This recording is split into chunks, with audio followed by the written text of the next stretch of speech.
So Zoho tells me we are recording. So thank you everybody for jumping on. For some of you, it's the morning. For some of you, it's the early evening. For those of us here on the East Coast, it's about 8 o'clock at night. Really excited to welcome you all today. My name is Shauna Miller. I happen to be one of the family members that kind of helps out around the Stohr Racing Cars business. I am kind of a quiet-ish partner. I've met some of you at the runoffs over the years, but I also happen to be Rennie's wife. And I have some experience in running webinars, but y'all didn't come here to hear from me. Y'all came here to hear from Rennie, but I do want to cover some housekeeping before we get started. So Rennie, while I am talking, maybe you can pull up our slideware today. We have slides. We're very professional this evening here at Stohr Racing Cars. I do want to cover a few things. So for those of you that joined early, you're going to hear this again. Hopefully I keep it interesting. But you did join. You are on mute. You do not have audio. Hopefully you can hear us, but you cannot speak to us. The reason for that is because, well, we just want to protect you from the embarrassment of whatever background noises are happening in your area of the world as you're probably multitasking, getting, ready to make dinner or walk the dog or whatever that is. So we have muted you. You cannot unmute yourself, but that does not mean that we are mean and awful and do not want you to speak. What that means is we would like you to kind of raise your hand using the buttons at the bottom, or we want you to use the Q&A button. Just let us know you have something to say, and we're happy to unmute you. In fact, one of our friends, Mr. Ferguson, earlier tonight, just asked for that kind of permission. We gave it to him, no problem. So wanted to cover that. Explore the buttons at the bottom of the screen. You can raise your hand, you can type in the QA, you can do all kinds of things to get our attention. So we have Dave and myself here who will be in the background moderating all of this. So that is housekeeping. I don't think I missed anything about the housekeeping. And so let me cover what we're going to cover tonight in our conversation this evening with all of you.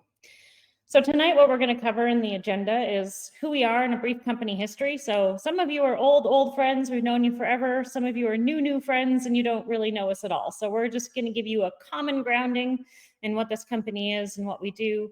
We are going to celebrate Patty and Stan. And for those of you who don't know Patty and Stan, it's kind of a shame that you didn't get to know them during the course of their time here. But we're going to tell you all about them and how important they are to this business. We're going to talk about our restoration in progress. So what's been happening over the last couple of years with the pandemic and fires and houses burning down and moving our entire company across the country. We're going to talk about the future. We're going to give you the opportunity to ask Rennie anything, and then we're going to wrap up. So that is what we are looking to cover with you today. But let me introduce you to Rennie. So Rennie is the CEO of our company. He happens to be my husband, so I'm pretty proud of that fact.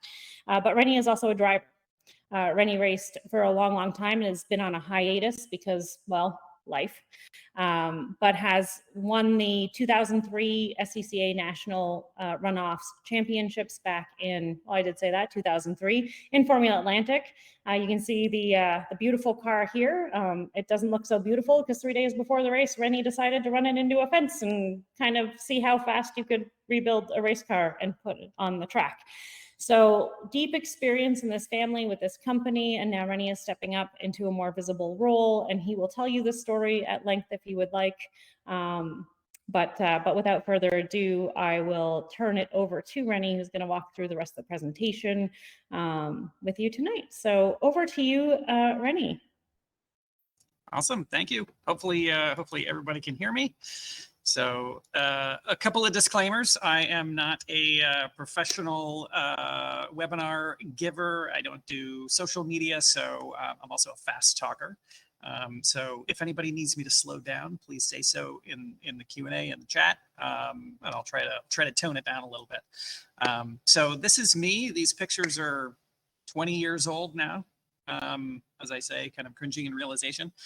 John Bisignano is probably still much better looking than I am. And so hopefully he's still hopping around the racetrack and getting around. So let's dive into it. We'll talk about a brief history of Stohr here. We have a little bit of a cheeky slide.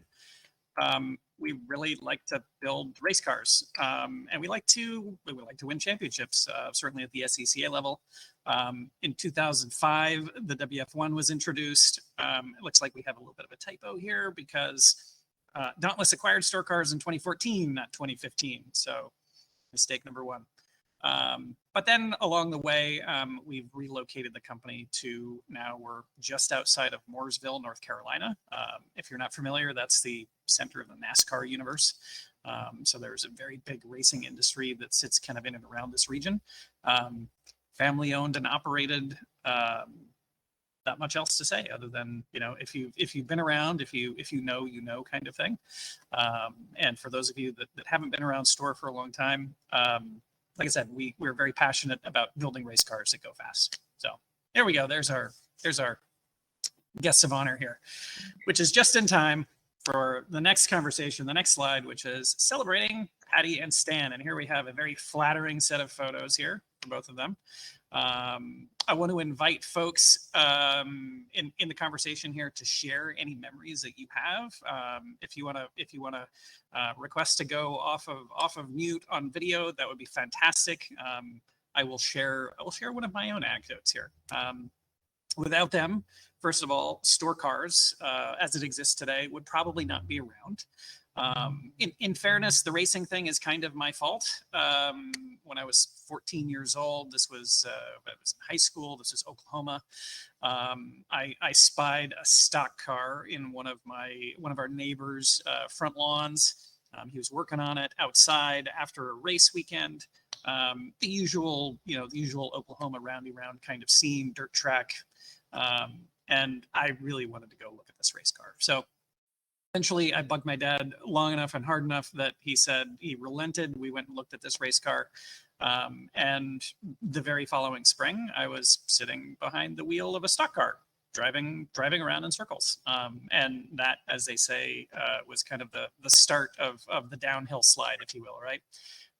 Along the way, both mom and dad adopted my passion for racing. It wasn't theirs to begin with, it was mine. And they really have, kind of been front and center champions of not just Stohr Cars, but of my racing efforts over the years. So I want to thank you both for everything you've done, not just for Stohr Cars, but for me in a personal sense and kind of my racing journey. So I'm going to pause there. Do we have anybody who wants to share their own anecdotes, their own stories? Dave. Yeah, I'll jump in there. So late 1997, right around Christmas time, brand new to the Clayton family race car showed up in a trailer, and I was a stock car guy, just like Rennie and others maybe before they found the world of road racing. And I went over and Stan said, "Hey, turn on the car." And I reached down and grabbed that little plastic flag that was sticking out the side pod and snapped it right off. Despite that stellar first impression with a road racing car, Stan, Patty, and Rennie invited me to go to their first race weekend and hopefully not break the car further, which I managed to not do. And I was along with the ride right on through that national championship, that rebuilding that trashed out car, and have done a ton of other things before joining Stohr a couple of years ago. And I just have to tell you guys, thank you from the bottom of my heart for trusting in me and inviting me along on the journey.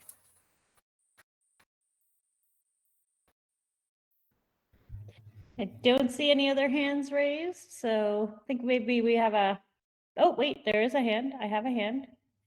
Jeff, let me allow you to talk, Jeff. Just give it a second here. You should be able to see some audio options coming up. I'm going to pronounce that wrong. Everyone pronounces my name wrong, so I take liberties. So Letterman, I believe. Oh, look at that. I got it right. So I'll give Jeff a second here. Audio controls are at the bottom of your screen. If you see the ellipsis at the bottom, you'll be able to click on the ellipsis and you should be able to see audio video settings and get yourself all set up. Yeah, connecting with microphone. There we go. Can you hear Perfect. me? Jeff, are you there? You guys can hear me, okay? We So can. at the time I met him, Stan and Patty, I was living in Fremont. This was, I don't know, 2008, 2009, 2010, around there. I just got in the store and was crashing it enough that I realized I needed better access to parts. So I moved to Vacaville, about 3 miles from 45A Commerce Place, where I was really happy to be basically their neighbors for the next 7 or 8 years. And I still live in Vacaville. My single fondest memory, and I have a ton of them, but my single fondest memory was, I think, the last night you guys were in the shop at 45A, and I came down and we had Thai Buddha sitting in that shop. I think that was the last meal in Vacaville, and I have come to refer to that as the Last Supper. Miss you guys a lot. Wish you were living here. Totally understood why you left. So sorry about the fire. Hope that turned out okay in terms of what you were able to do in location. I felt bad for myself because I lost a few acres of weeds. Their poor house burned to the ground, and it was a very, very difficult situation, but I was honored to kind of share that Last Supper meal with them. Thank you, Jeff. I love that. That's a great story. I have to say, sort of jealously, like, I'm so glad that I live next to Stan and, well, half an hour away from Stan and Patty now. So I have all kinds of love for my in-laws and of course, they raised a really fabulous son. So all kinds of benefits. So Jeff, your loss, my gain. Absolutely. Okay, well, I don't see any other raised hands at this point, so why don't we keep things going with our last thank you, Patty and Stan, for everything that you do every single day. We really appreciate everything that you do for the family and for the company, and we're looking forward to all the next things that are to come in the journey. All right, let me realign myself to where we were in the slides here and figure out what the next thing is. All right, so let's talk a little bit about. Wanted to go through some of the challenges essentially that Stohr Car has faced, in particular over the last 2 years, right? So, Stohr Cars operates at a prototyping scale, right, from a manufacturing standpoint. We have manufactured, I think we just looked up the numbers earlier today, a grand total as a company since our inception of 138 cars. That is distributed amongst the original first generation 01D car, the old DSR. It also includes obviously the WF1. It includes the F1000. And so we operate at very, very, very small scales, right? Many of the suppliers that we had previously worked with in the past simply no longer exist, right? Lead times of a half a year are not uncommon in our current kind of scenario, and we've seen cost increases for those suppliers that still remain. 3 to 5x is not uncommon. This, of course, varies, right? So a lot of the off-the-shelf stuff, some of those pieces are not terribly more expensive, but for the sake of example, we had a set of rod ends that we wanted to acquire from Aurora not terribly long ago, and that was around a 4.5 or 5 month long lead time to get a set of 3/8 inch right-hand rod ends, right? So some random stuff that you wouldn't necessarily think about being, too much of an issue. Sometimes it's long, sometimes it's short.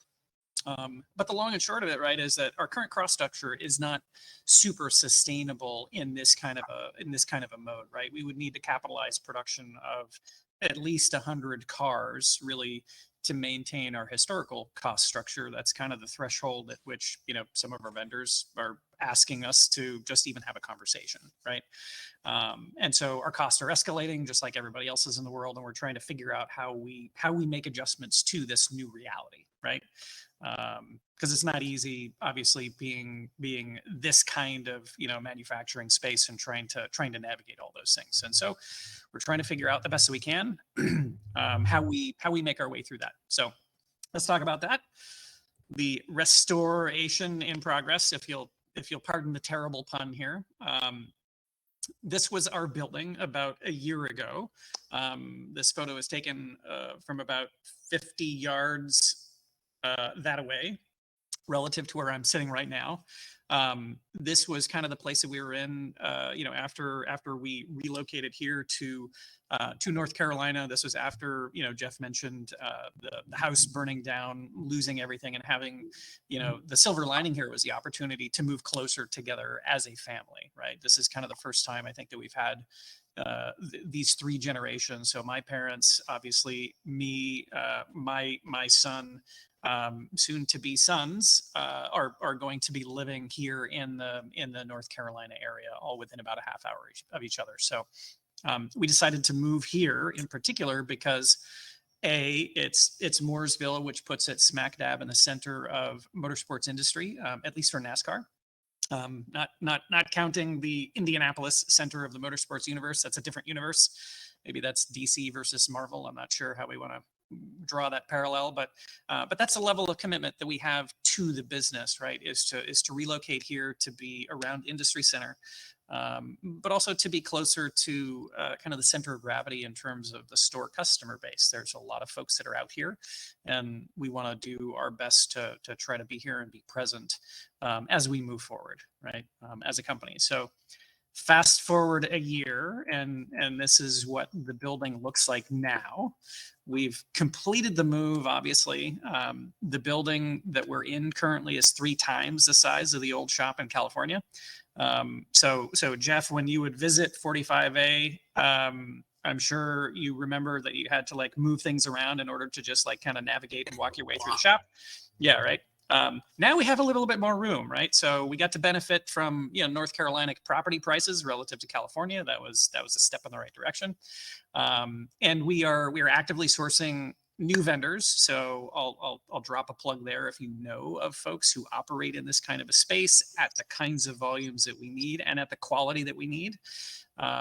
There's a bit of a unicorn kind of vendor profile that we're looking for there that does really high quality, high precision work.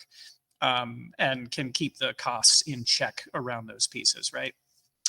We are actively soliciting those things. So we'd love to hear more from you about that. We're also investing strategically in high demand inventory, right? We're having to be, I think, judicious about how we go about doing that, because all of our cash flow comes out of our own personal pockets. So we're not in a position, right, realistically, to go and capitalize having 100 of everything in stock. But we're trying to make sure that we do investments in the right places, right? We're also adding people to the things that we already do in-house, in particular around composites manufacturing and so forth. And we're shoring up the gaps that we do have, right? So building in-house capabilities to either supplement or to replace or to build out net new capabilities from scratch. And you may see in my background here, there is a well-loved Okuma vertical milling center. That's a 3-axis machine that we are just starting to use for the machining of aluminum and steel pieces. So all the bracketry and uprights and machined bits that go into both the WF1 and the F1000, right? We're also making some investments in robotic process automation. So there's still a number of things that we do here that are manual, that are kind of highly work intensive. So a CNC fabric cutting machine is going to be showing up here in another couple of weeks. And that'll help us to further cut time out of our process, which hopefully should allow us to keep costs in check as well as deliver things on more reasonable timeframes, right? And we understand, and we feel ourselves to a degree, right, the frustrations around delivery timeframes and the fact that there are long lead times, right? This is something that we're acutely aware of, and we're working towards taking steps to alleviate those things, right? So we want to get to a better place for everybody in that kind of respect. So that's kind of where we sit in terms of the big picture, the organization, Stohr Cars, kind of writ large. One of the things that is kind of directly relevant for us is what comes next, right? From a product standpoint, because WF1's been around for a long time. So I'm gonna move forward here. WF1's been around since 2005. the Stohr 01D from circa 1999, I think, and probably if you followed the old DSR forum, a lot of the conversation around the design of that car started taking place even earlier. Some of the folks who are on the call probably have a better idea of this than I do. I saw Ferguson on the call earlier. Maybe he'll share some of those anecdotes a little bit later on in the conversation. The cars have been developed by the factory, certainly, for a number of years, but there's been probably even more development that came organically from you all within the Stohr Cars community, right? I'm going to name some names here. I apologize because I'm probably going to miss some folks that are on the call or not on the call who have been venerable names kind of in industry for a long time, especially in the Stohr Cars family.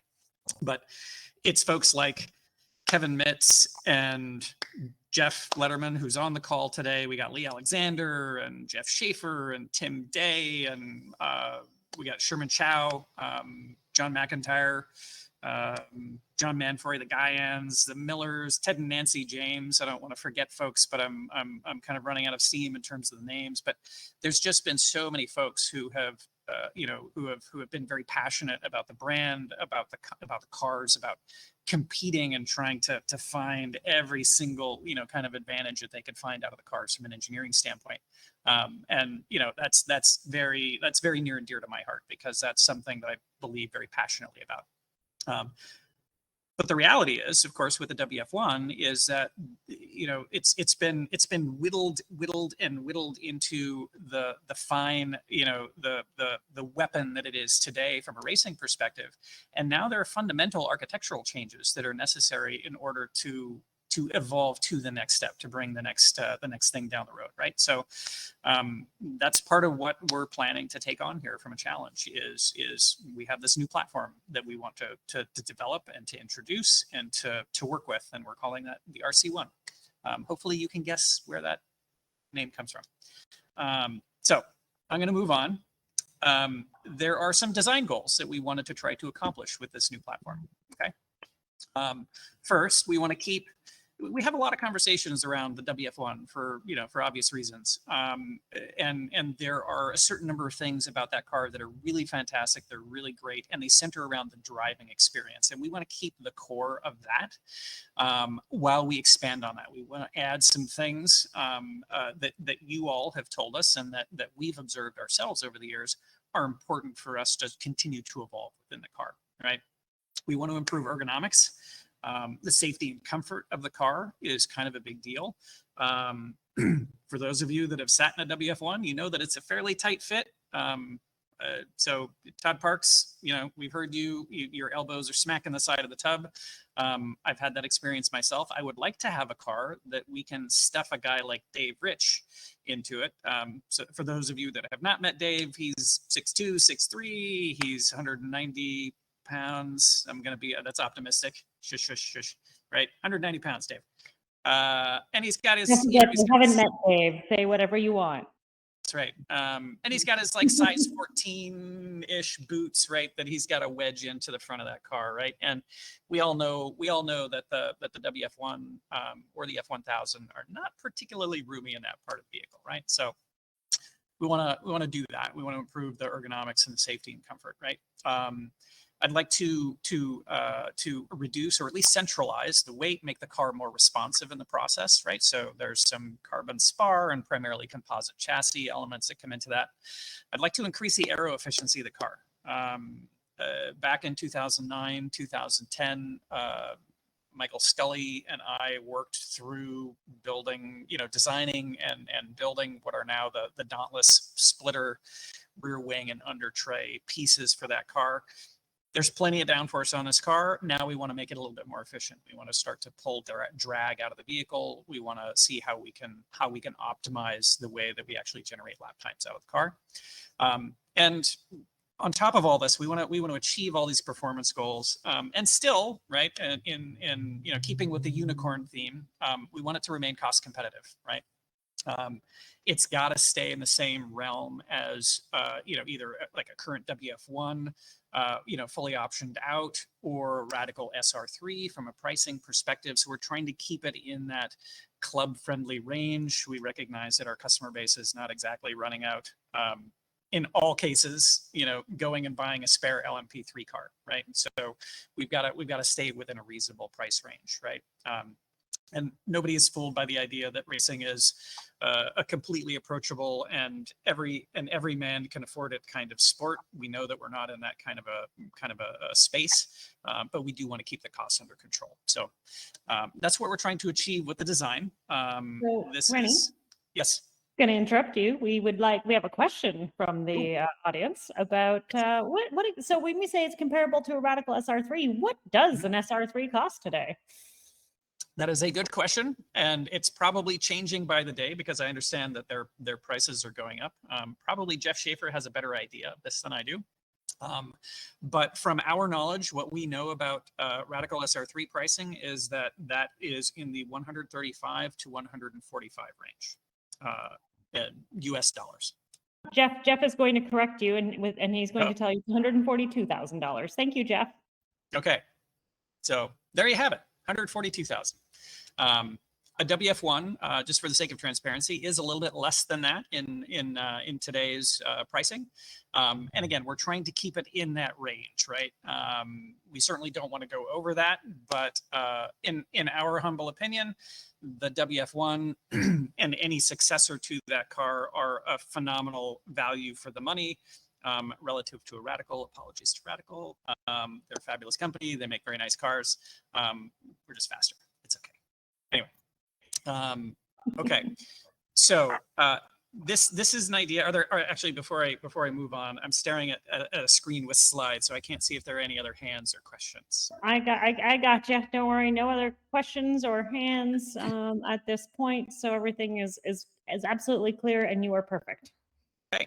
Excellent. So this is an idea that's been floating around in my head. Spoke too soon. So there was a briefly raised hand. Someone briefly raised their hand. Well, if that person did want to say anything, just go ahead and raise your hand again. We are happy to stop for you. We are here for you. Apparently I turned my camera on again. Hello.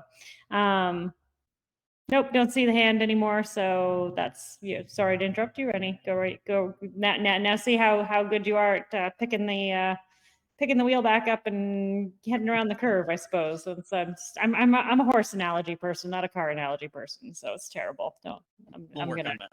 Yeah. We'll work on that. Okay. So we're gonna pick up the canter then, and we'll move on to the next one. So this is an idea that's been floating around in my head for a number of years. Thinking about race cars is pretty much a continuous process. And so a number of years ago, 2018, I made this cheeky little Photoshop here. So circa 2018, it's a conceptual mock-up. We've done a bunch of things for the eagle-eyed here. This is a photo of Michael Scully from the 2010 runoffs at Elkhart Lake. Heavily doctored. I promise you the rear wing is actually somewhere back there, but we've kind of deleted most of the accoutrement and the attachments. We've lowered the side pods. The inlets have been relocated to the front just above the splitter. The airbox over the driver's head has been cleaned up a little bit, although it still shares a little bit of that WF1 DNA in the sense that the airbox is way too big. We still need to tighten that up and make it narrower. But this was kind of the idea that was floating around in my head. Excuse me.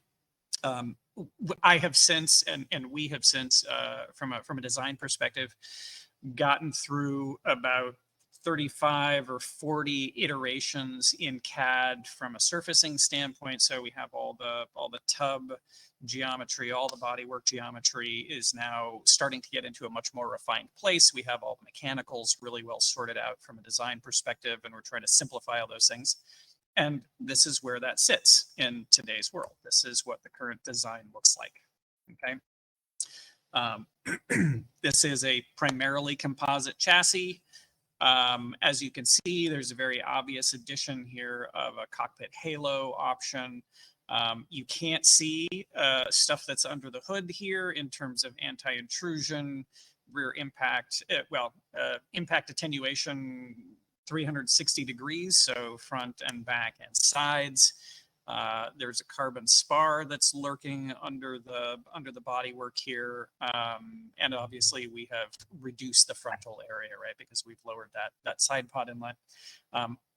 We are kind of aggressively addressing the engine inlet area, and there's a lot of details you just can't see that are not visible from this particular angle. Semi by design, so we want to keep some of the mystery going here. And I'm personally excited about this because I would really like to get back behind the wheel of a race car. So we have material, you can't see it, it's off to the side here. We have a bunch of plywood that's being assembled right now into cockpit mock-ups. We already have all the tooling board material back here that's stacked up next to our gantry CNC machine so that we can start cutting the surfaces for the tub in the next several weeks. And we'll kind of continue to iterate a little bit on tweaking and polishing and trying to get it to a better state on the surfacing for the bodywork, right? So we have some styling exercises that we're still going through and some tweaks as we go through many rounds of CFD to continue to optimize that design. So I want to tell you all a story. We're going to talk about adventures in compliance with the CRB and with the SCCA, because we've gone a couple of rounds now with this car, and y'all may have seen some of the results of those conversations with the CRB and maybe not quite realize that we were the instigators, of some of those very public rules changes, right? So I will be more than happy to come back to the design if anybody has questions around this thing. Towards the end, we have a big AMA, but I'm gonna tell this story about compliance now. So let me kind of set the stage here, right? P1, P2, these two classes were introduced, 8 years ago for the 2014 competition year. There have been no net new cars that have been commercially introduced in either class since their inception that I recall. I know that there have been cars that have been adapted to the class. Obviously, the Elan DPO2, the WF1 itself has evolved into P1 and P2 specialized versions of those cars. But participation has been eroding over the years for a number of different reasons. We believe that one of those reasons is the fact that there's a lack of new cars. People can't simply go and purchase one. I suppose you can with the Radical, but you're not going to be competitive in either of those spaces, right? With that kind of a car, so you lack the ability to go and get a car off the shelf, if you will, and this is a way of injecting new life into those classes, right? So, by the same token, technology in motorsports has not taken a pause for those 8 years, right? And so at this point, any change that's likely to come into those classes and be aligned with motorsports industry is going to look more revolutionary than evolutionary after you've taken, kind of a gap of 8 years into account, right? So there's a couple of things. I've highlighted them here handily, right? So the intent of the P2 rules is not to freeze the class in time, but to allow orderly change, keep the class current. Okay, cool. The thing that really kind of tweaked my tiny pea brain is that it allows for any form of chassis construction, except for fully composite chassis. So, okay, we thought to ourselves, we can't do a full carbon tub, but this caught our attention because P2 kind of serves as the most restrictive common denominator for the cohort of cars that we support, right? P1, P2, aspirationally Formula Atlantic. That's a special love of mine because I still love the open wheels. But the WF1 is it's the de facto performance standard in P2. It's been around since the inception of the class. It combines steel tube chassis with and turns that into a hybrid with composite structures, right? Structural elements. And we need to maximize the value that we get out of any investment that we make, right? So if we're going to design a car, we would like for this to be applicable and usable across all of those classes, right? Again, our cash flow comes out of our pockets, so we want to make sure that those investments are going in the right place, right? So we asked ourselves, okay, what's the logical conclusion of an approach within the rules as written? Again, allows for any form of chassis construction, except for fully composite chassis. So what would the ultimate expression of a hybrid steel tube chassis with composite structural elements look like? And I think we understood deep in our heart of hearts that that the assignment here would be potentially disruptive to the way that the CRB and the SECA view technology introduction into the class. So we desired to be good corporate citizens, right? With the CRB, with the SECA, and we decided to go through the process of a compliance review in order to have them review this new design. And so this is what we sent them. This is the chassis that sits underneath the rendering of the car that we just looked at. The translucent blue areas are composite panels, and everything else is steel tube chassis. It's a hybrid, optimistically. We kind of internally refer to this as the bikini chassis because of the very, very limited amount of steel that is actually present here. But technically, and as we all know, technically correct is the best kind of correct. This is a hybrid steel tube and composite chassis, right? This design, I should note, this is cost competitive. This is in line. This would put us right smack dab in line with current WF1 or radical pricing, somewhere right in that range. This is exactly where we want to be. It reduces our parts count significantly relative to the WF1. It's simpler to produce. That means it's faster to produce. That means that the quality is easier for us to judge and make sure that we keep kind of in line, right? Of note, it's actually about a wash for us when we look at the economics of producing a carbon tub car, just a full carbon tub versus a steel tube fabricated chassis. They cost us about the same amount of money at the end of the day to produce. So that's kind of where we are with this, right? And for those of you that have never enjoyed the adventure that is sending letters to the CRB, trying to do compliance review, over this like letter writing process. I have this handy artist rendering of the experience from my perspective.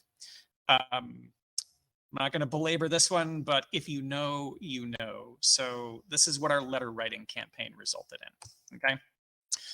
This is round one. This is the initial response that we got back from the CRB, right? So long story short, they declared that we had an expensive solution. It wasn't within the spirit of the rules, despite lacking any direct knowledge about the cost of the proposed design. Again, like this is going to be a wash in terms of WF1 versus carbon tub. That's fine.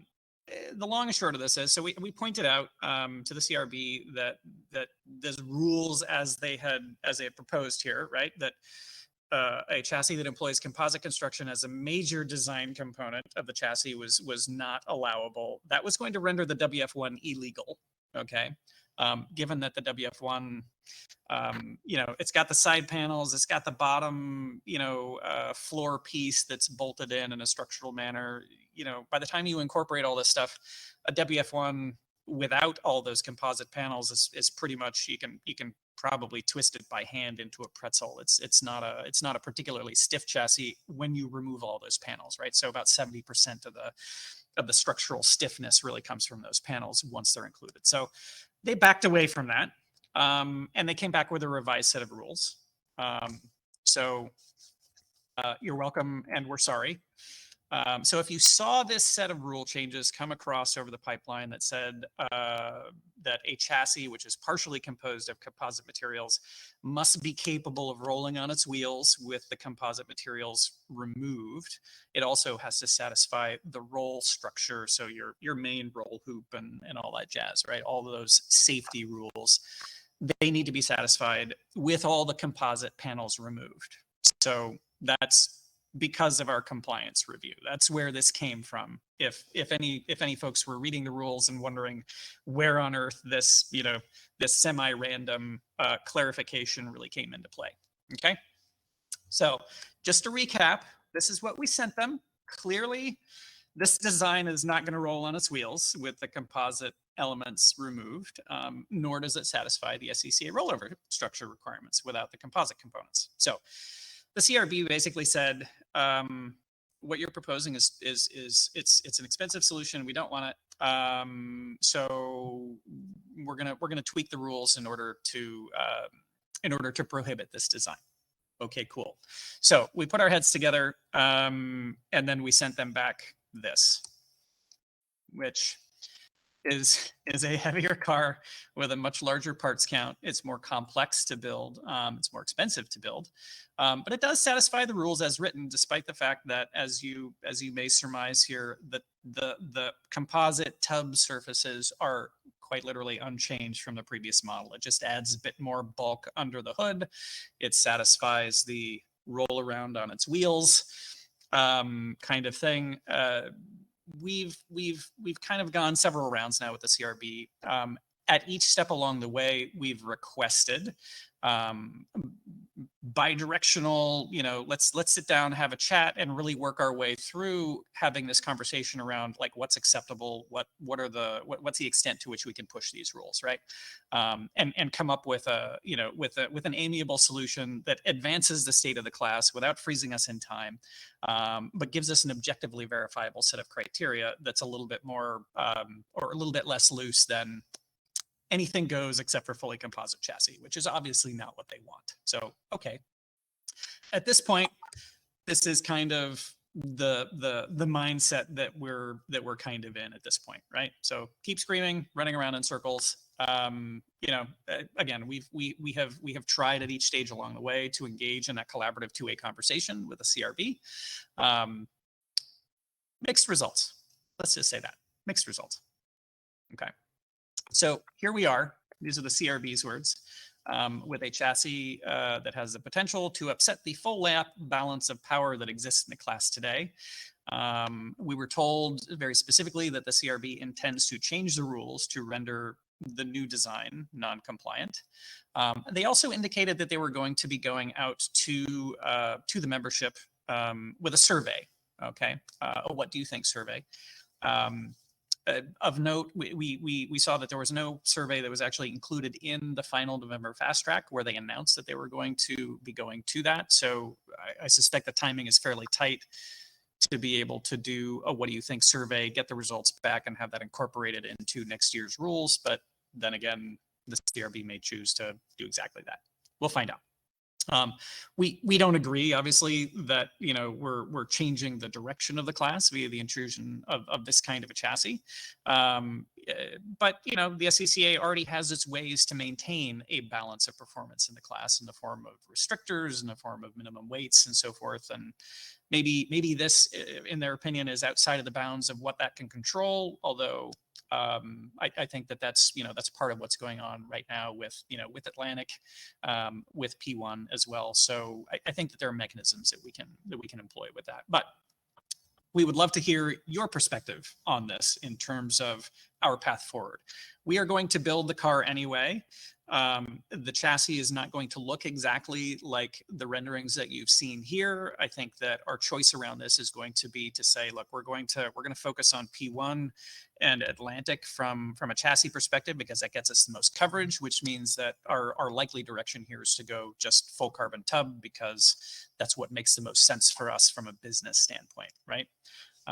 If we were able to maximize the number of classes that a single design addresses, even if it means that this car, needs to operate at a higher minimum weight, et cetera, that's totally fine. It affords you a more flexible racing experience, because you can go back and forth as you desire with the same basic chassis, with the same basic car, right? Between Atlantic, P1, P2.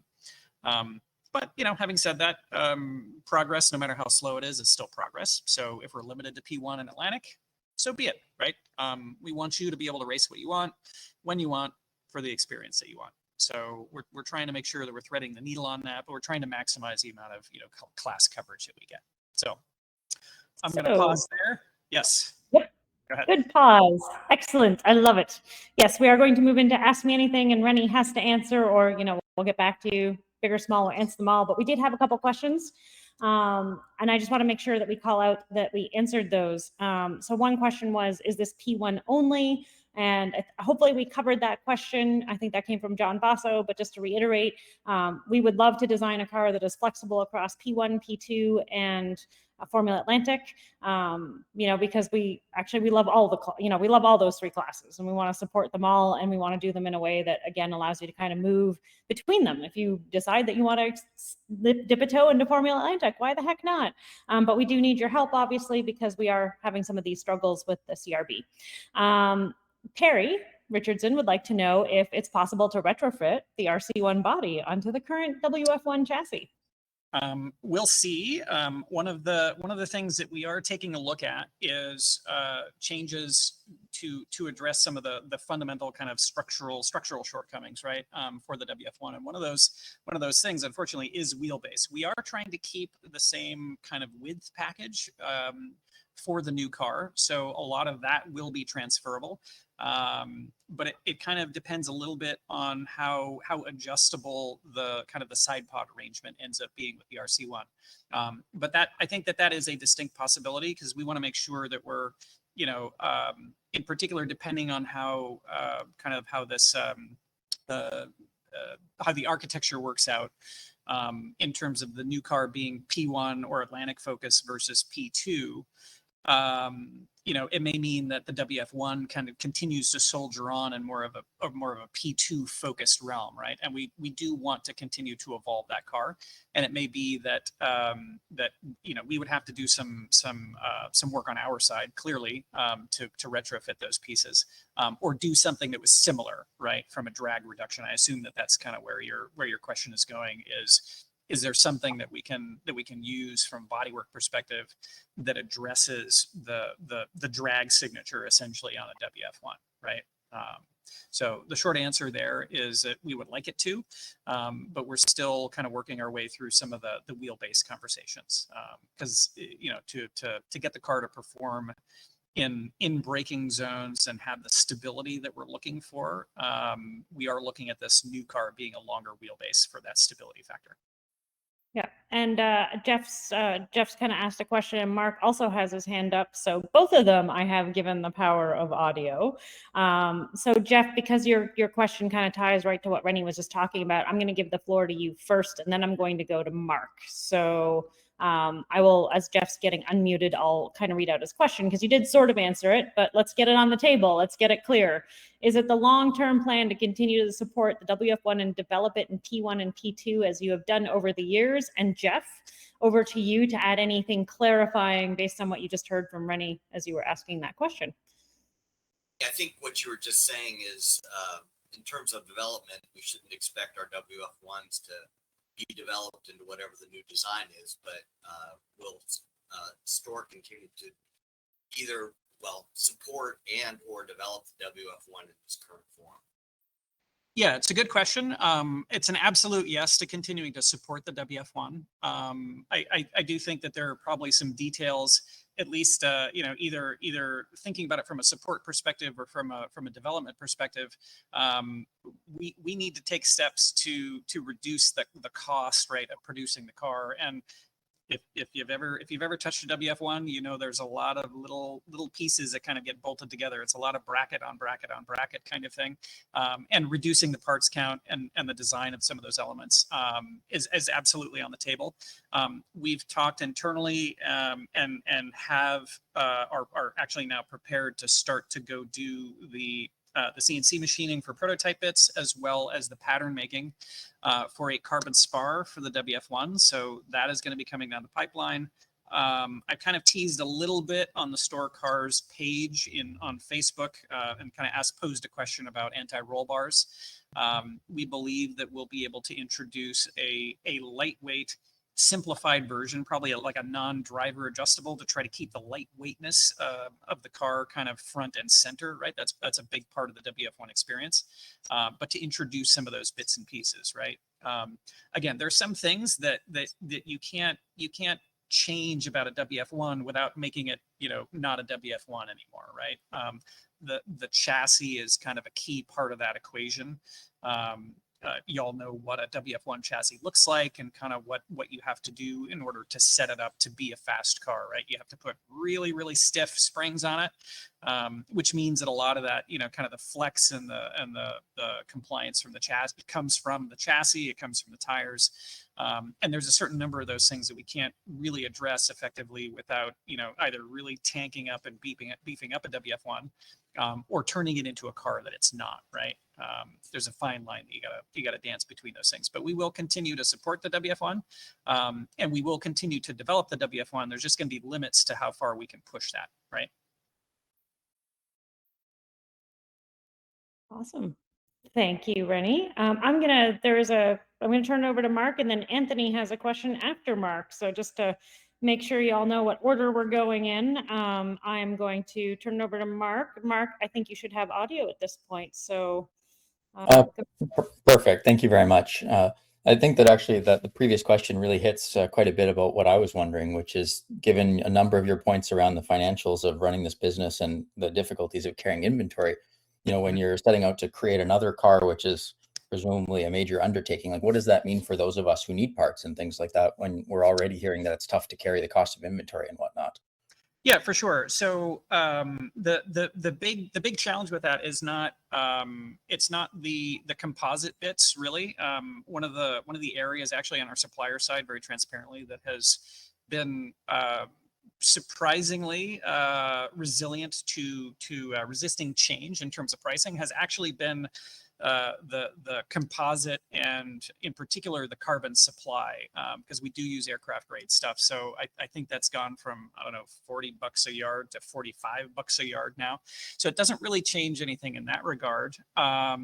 It's on the mechanical end of things that this really changes the picture for us. And one of the things that the WF1 will indirectly benefit from, as we go through this kind of engineering simplification and parts reduction exercise, is that all of the parts for the new car, or the majority of the parts for the new car, are things that will be directly retrofittable to a WF1, right? So with the exception of like the clear changes in terms of aerodynamic architecture and bodywork, things like your suspension bits and your push rods and your rocker arms, even down to the spar itself, with a change in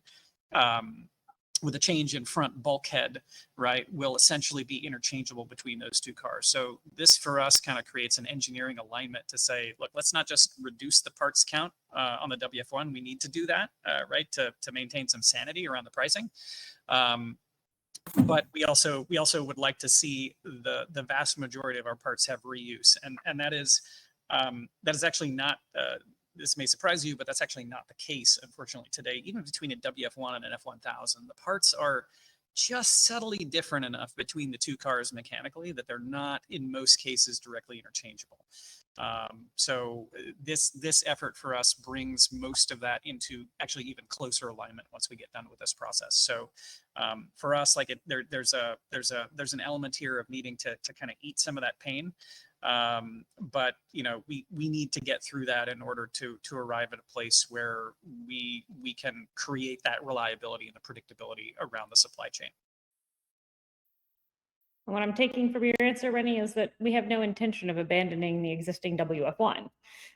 In fact, we want to continue to develop it and continue to ensure that the cars are on the track and racing and that you're enjoying them. Because we respect all the investment, as we kind of said earlier in the webinar, all the people who have helped develop the cars, give us ideas, who showed up at the track, interacted with Patty or Stan or Rennie, and sometimes me, and we want to make sure that continues to be a good experience for you. But Mark, I really do definitely appreciate the question and the place in where it comes from, some of the underlying kind of questions underneath that. So did that answer your question before I go to Anthony?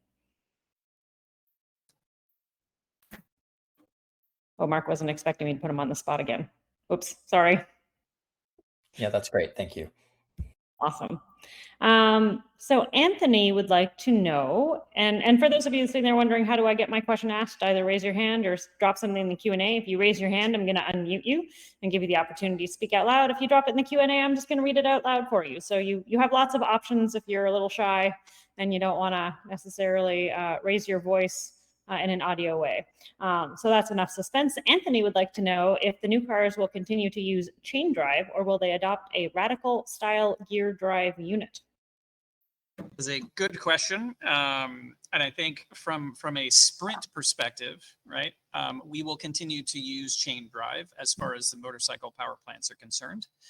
The radical style gear drive unit, I think, has certainly some advantages in terms of its ability to kind of be a plug and play unit. There's at least as far as I know, from feedback from customers who have used those kinds of devices, it kind of tends to be one of those things where you can kind of you can arrive and drive and just kind of go around the track and do your thing, without necessarily feeling like there's a finicky kind of level of adjustment, right, that might come with the chain drive. But what we do find, though, of course, with the chain drive cars, in particular with the motorcycle engines, not a lot of torque on hand to be able to overcome some of those heavier weight units that you might see with the radical style gear drives. So at least for a sprint style drivetrain, we will stick with the chain drive. I may actually ask Jeff Schaefer here what his opinion is on using this in an endurance kind of a context. I don't have a real strong opinion. I know that the chain drive is much lighter weight than the gear drive unit, but he can correct me if I'm off on that one. But I think that at least for sprint, which is our bread and butter, we'll stick with the chain drive for the motorcycle power plants. Well, I gave Jeff the power of audio here, but I will interject, and I'll give it to you too, Lee, but I will interject your comment here. The gear drive units are also very expensive on the radicals. And if Jeff's still kind of listening in and wants to come off mute and add his very professional and experienced opinion, that would, you're more than welcome to. It's also possible he stepped away from the computer. We are a little over, but we're here to hang out with all of you as long as you've got questions. Seems like we have the answers tonight, so that's a good thing. No one has stumped us yet.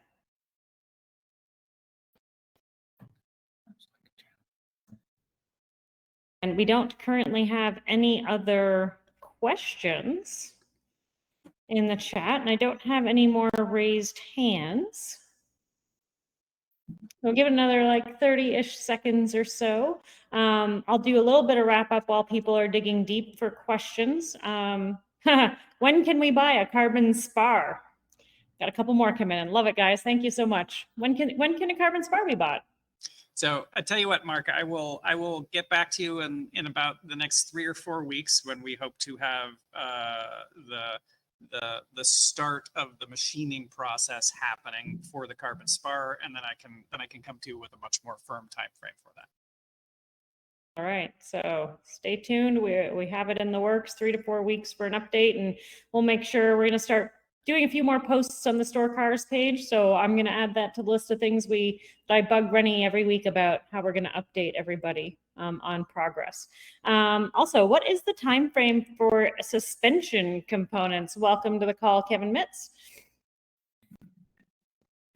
All right, time frame for suspension components. Down to business, huh, Kevin? All right. Okay, time frame for suspension components. So we have, at long last, we have sourced all of the pieces, all the components that actually go into all the suspension pieces. So we have enough at this point to produce a good solid production run.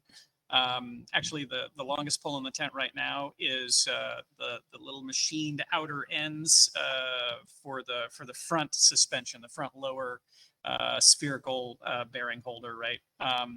We're converting that, by the way, from a single-handed unit where we have to have 2 different versions, one for the left side, one for the right side. So we're converting that to basically a universal piece that can be used on either side. That'll help us to alleviate some of our supply chain issues there. We're expecting more of those in about a month and a half. But in the meantime, we have all the pieces in hand ready to start that production run.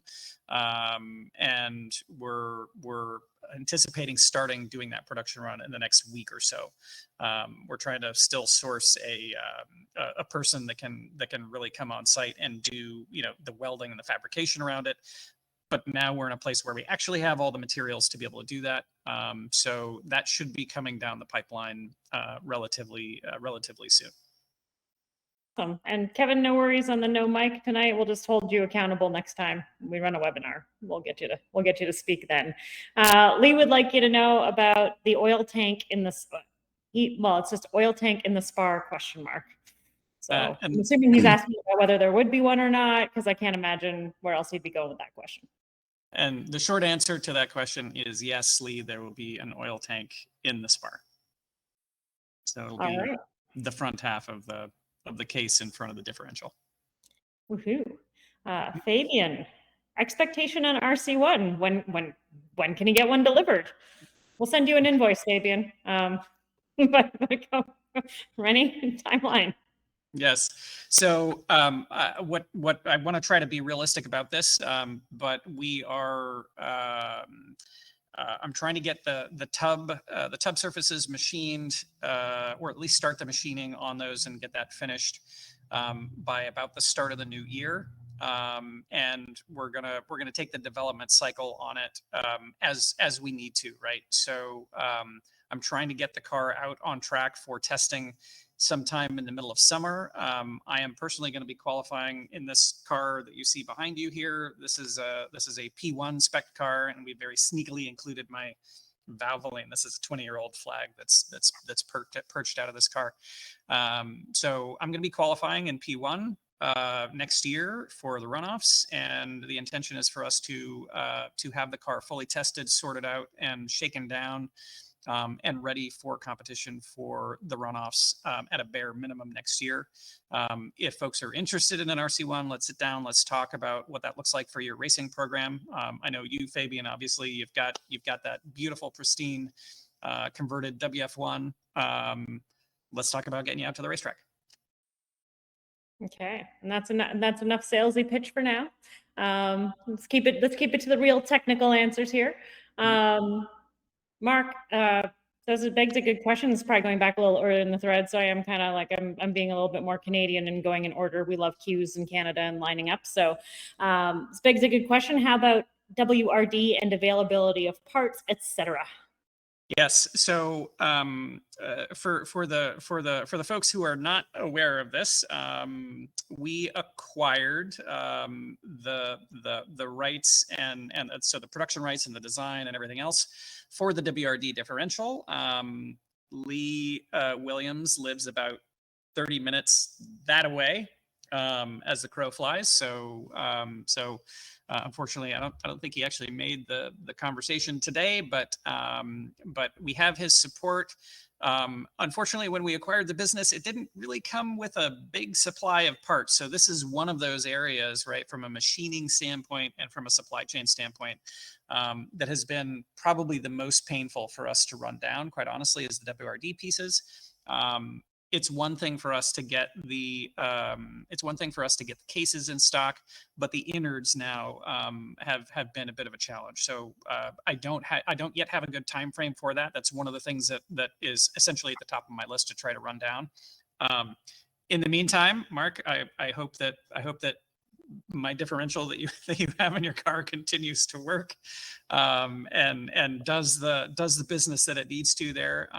But this is next, right? So from a prioritization standpoint, I was trying to get the supply chain sorted out for A-arms first, because that's kind of the primary pain point. We need to rehabilitate that side of the business. Now we need to start to work on, kind of the assembly of the other bits, and the WRD piece is right at the top of that list. I can't complain about the customer service of lending me your personal diff for clarity. Happy to do it. Did we get it back? No, you're supposed to tell me how much I have to write you a check for, actually. We'll get right on that. No worries. Okay, I'm actually going to skip. John, I'm going to come back to your question. I know I said I'd go in order, and I love your question. I do want to get to it, but there's a couple more I'm going to keep in the technical questions, and we're going to go back to the P2 question. So so stay tuned. Shane would love to know if the carbon spar will work on the F1000.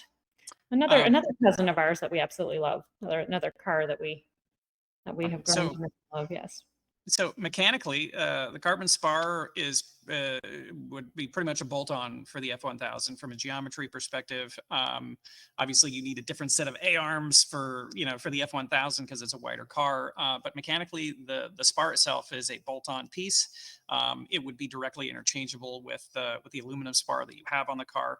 The carbon spar, obviously, well, or maybe not so obviously, that's a universal kind of structural piece. It has the carbon spar itself, in other words, would be the same from engine to engine to engine. It just has a different set of mounting ears right at the front end for the engine and the drivetrain pieces. But mechanically, it would work just fine. I know for you, Shane, you're doing a lot more like track day, but I've also seen you, I think, diving into SCCA races, and that's one of the things where I think if you were participating in FA under the old F1000 rules, that might be a bit of a shady spot there to have a carbon structural piece on an F1000 car. So mechanically, it would work fine. Be totally above board for any of the track day stuff that you ever wanted to do. But I don't know. I'd have to dig into the rule book a little bit to see like where that really sits, right? It's been a little while since I looked at those rules. Okay. Well, I'm going to skip. I got John and Lee queued up, but Mark says, agree, the F1000 spar is golden. Is this realistic and when? So we'll just stay on the F1000 right now. And I did try to give, oh, there we go. Apparently I haven't moved in long enough. But Shane, I tried to give Shane some audio permissions. I don't think you're in a place where you can use a mic. So actually, no, it looks like you are muted. So Shane, if you want to add any color commentary to that, you're absolutely free to unmute and hop in here. And meanwhile, Mark loves the F1000 spar, and is it realistic and when? So sorry, in terms of being realistic and when, Mark, could you clarify in the realistic part? What do you mean by that? No, let me see if Mark's in listen only mode, so we'll wait for him to type back in the Q&A. And Lee, I can certainly skip your last question, but Short answer is yes. Too much fun. I think it's just too much fun to see you kind of pumping Rennie for the secrets to his car he's going to race next year. But yes, the short answer is yes. Okay, so Shane says he's racing on a 21 ZX now, which is his interest. He's road racing, so he had to drop an audio died for him. So we'll make a note to follow up with you, Shane. Because it sounds like there might be like a little bit more conversation that we could have with you there about the spar. Okay. Yes, Mark says he has a custom BRD spar, which is great, but more options would be lovely. Right. Realistic by chassis flex and durability. Cool. So that's so Mark is asking, is the carbon spar going to improve chassis flex, and is it going to be durable? Yeah, that's a good question. In terms of realistic, in terms of the chassis flex, the carbon piece, I think, is going to be just fine from a structural standpoint. There's a couple of parts on the carbon spar that I think you want to be careful of, and there have been iterations of the carbon spar in the past that had problems with point loads, in particular around the way that the bell cranks were attached to the spar and were kind of really, really close to the center line as they are in a typical WF1 or F1000 spar.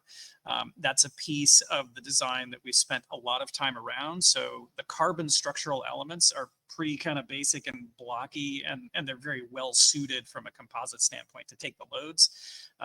And a lot of the engineering has gone into basically how do we capture and how do we spread appropriately the point loads that get fed into the bell cranks, so that we're not putting all of that really, really low angle kind of high stress kind of point loads straight into a very thin spar wall. So that's definitely a big part of it. Okay. Yep.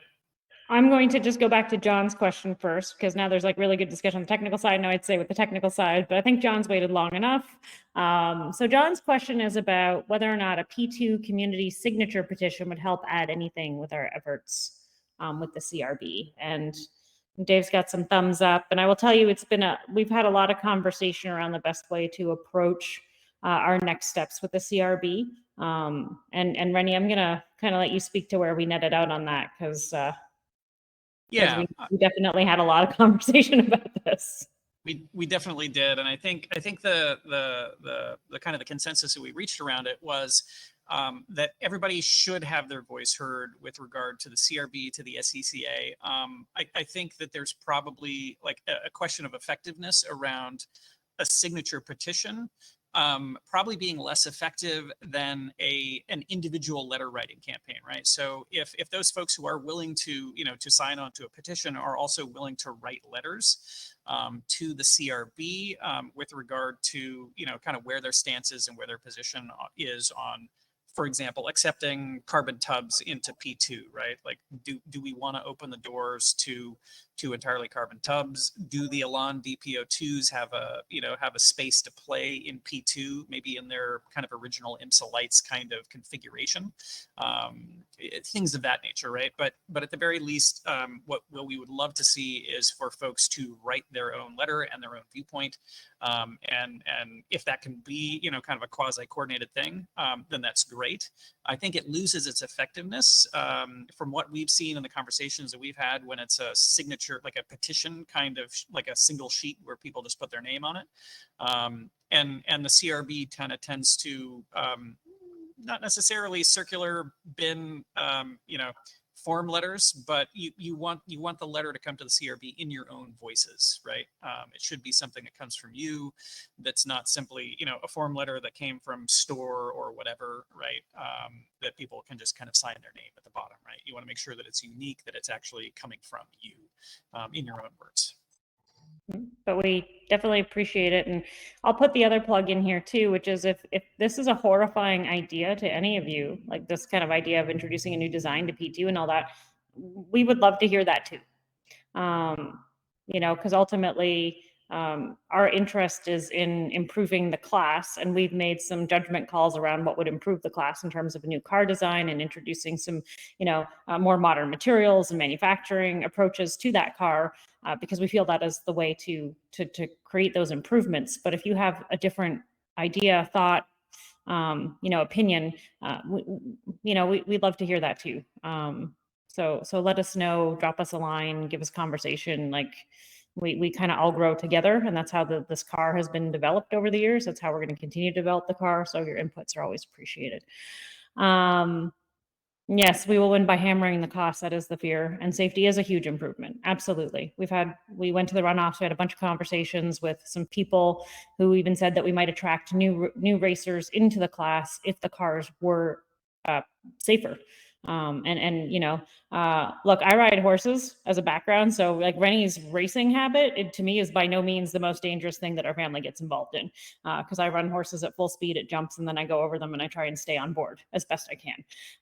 Nowhere near as dangerous as racing a car. But in terms of family situations, we all know that, we care about our loved ones and our spouses. And when they go off and they do dangerous things, we want them to be as safe as possible. So I'm just grateful that Rennie allows me to do my thing, and I just, don't even say a thing about the race cars, because I know I'm the one that's more likely to damage myself. So, but hopefully he won't put another car into a fence.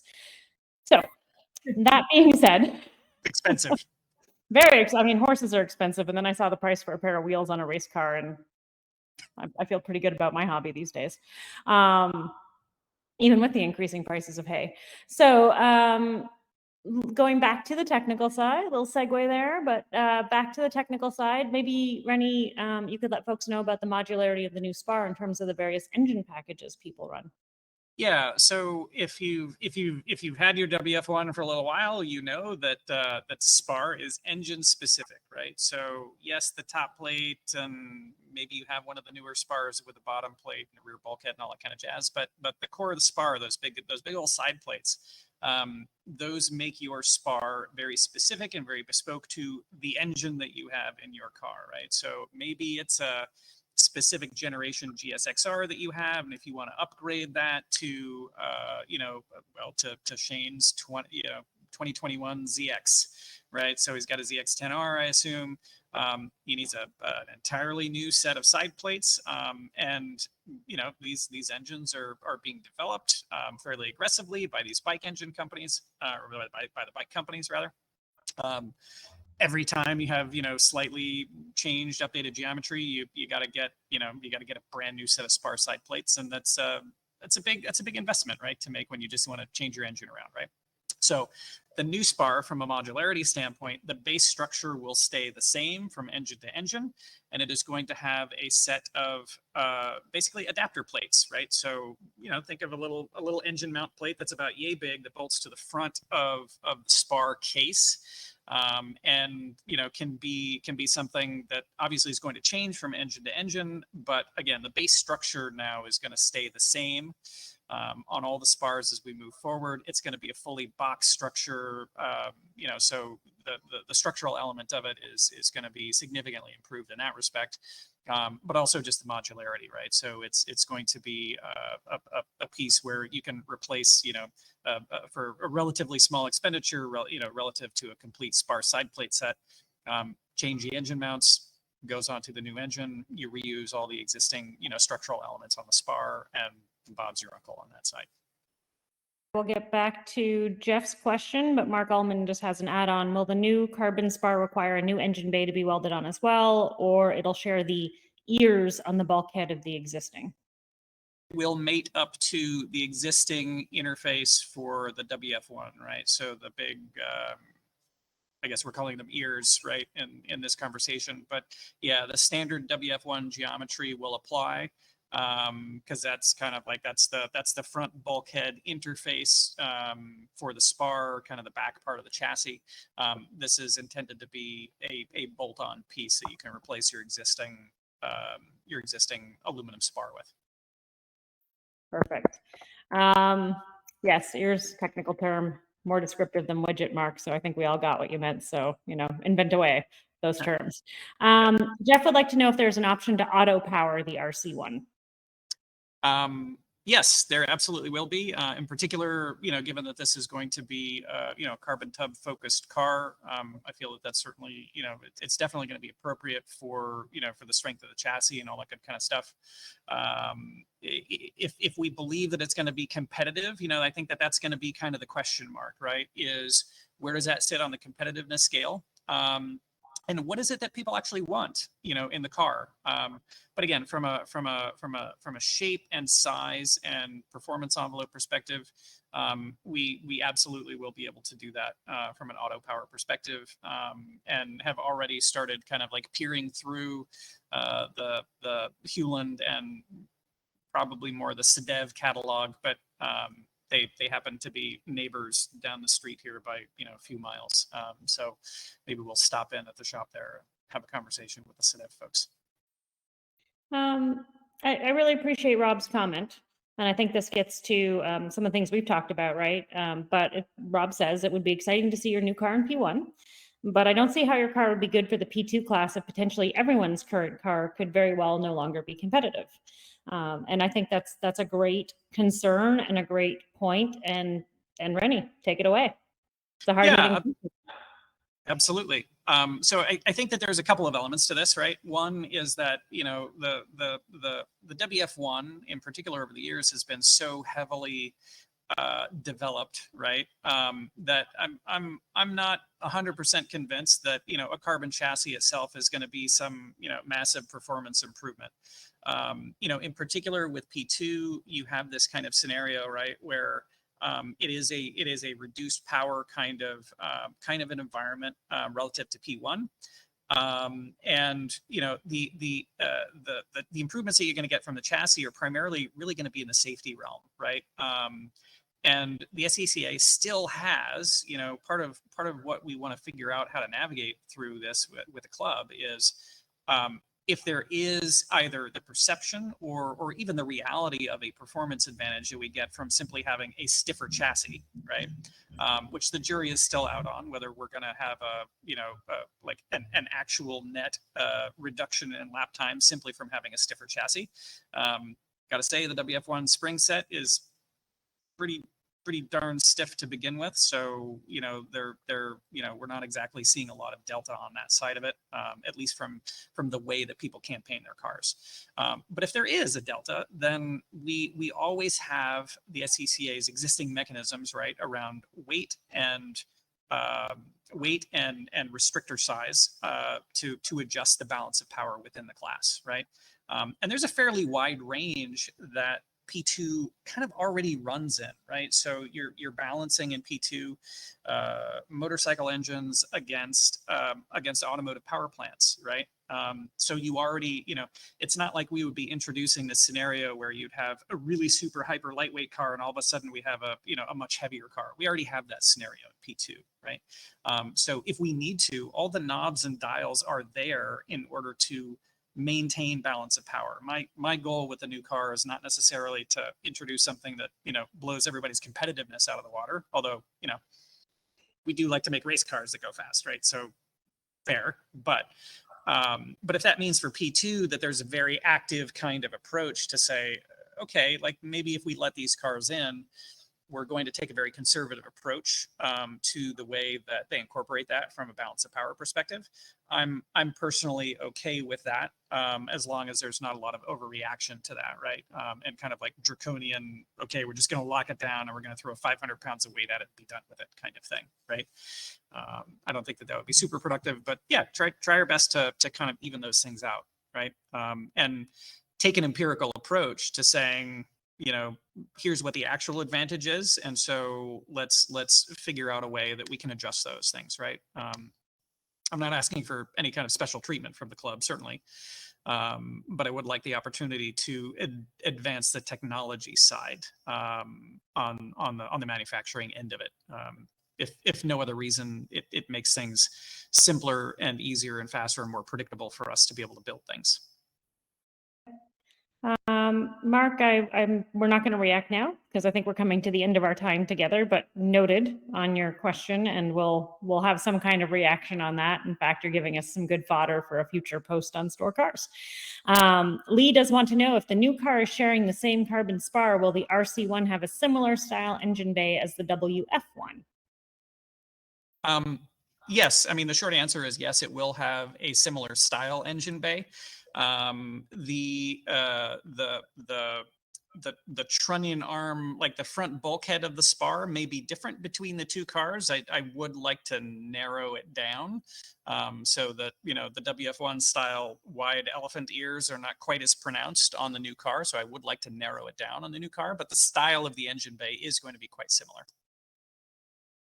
Awesome. And then going to start putting out the last call for any questions. So if you've been sitting on one, debating whether or not you should ask it, I'm just going to tell you, ask it. Like, don't wait, don't hesitate.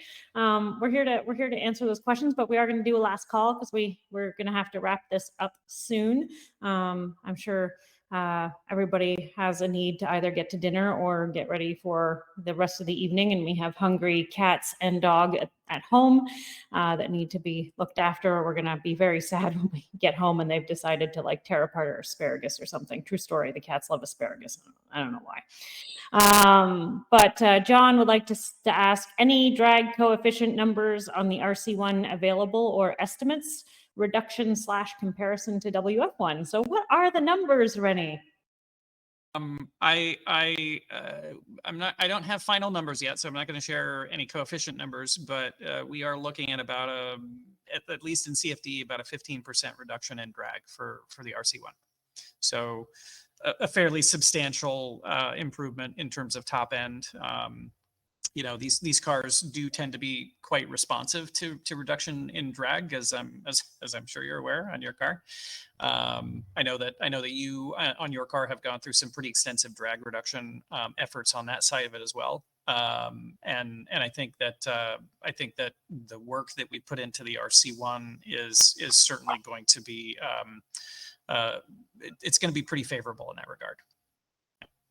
All right. Awesome. I don't see anything else coming through the chat, and I do see some people dropping off. So yes, it's it's getting on to 9:30 here. Both of us are at the shop. Actually, Rennie's just on the other side of this wall from me. So there we go. Just to give you an idea of the size and the space that we have to work with here in Denver, North Carolina. It is a place. Look it up. That's not to be confused with the other one, which is probably a little more scenic, honestly. But we love it here in North Carolina, and we're glad we made the move. So without any further questions coming in, I'll take care of some of the wrap up and housekeeping. We do plan to run this call quarterly, which would mean that in another 3 months we're going to run it again. If you would like to hear from us more frequently because you really like hanging out with us, or you just really enjoy the opportunity to ask us questions, or you have nothing better to do on a Wednesday night, just let us know. We are happy to talk to you more often in this format. If you have any thoughts on how we can improve this for you, we're starting out on this journey of doing a few more things to engage with our pit crew, with our store community. Let us know that too. Always open to feedback. We welcome it, actually. Like, if this was useful, great. If it really sucked, you can tell me, and I won't tell Rennie. I'll just make it better for next time. So don't worry about offending the CEO. Other than that, we'll see you again in February. So good timing there. We do know that you have competing priorities in your evening, and you chose us, or your morning, or your day, and we really appreciate the fact that you chose us. We weren't sure how many of you we were going to get today, so it's really nice to see that we topped out at about 27 tonight. So thanks again for being the wonderful, supportive people that you are. I don't think we can express our appreciation enough and how heartwarming it is, especially as we're going into Thanksgiving here in the U.S. So hopefully that y'all have a good, because we're in the South now, y'all have a good holiday season. We are here for you if you want to talk to Rennie separately, or book time. Like, we are accessible to you. You don't need to wait for the quarterly webinar. But we'll see you on the Stohr Cars Facebook page. We'll see you in email. We'll see you at another one of these webinars. And hopefully we will see you soon at the track. Because if Rennie's going to start racing again, that means we're definitely going to be more present at races. And looking forward to that as well. And with that, I saw some little emoticons. I think I'm going to call this one a success because no one complained yet. And with that, we will wrap it up with any last words you want to say, Rennie. Gotta find the unmute button. There we go. Thanks, everybody. Really appreciate y'all, and we'll see you around next time. All righty. Take care.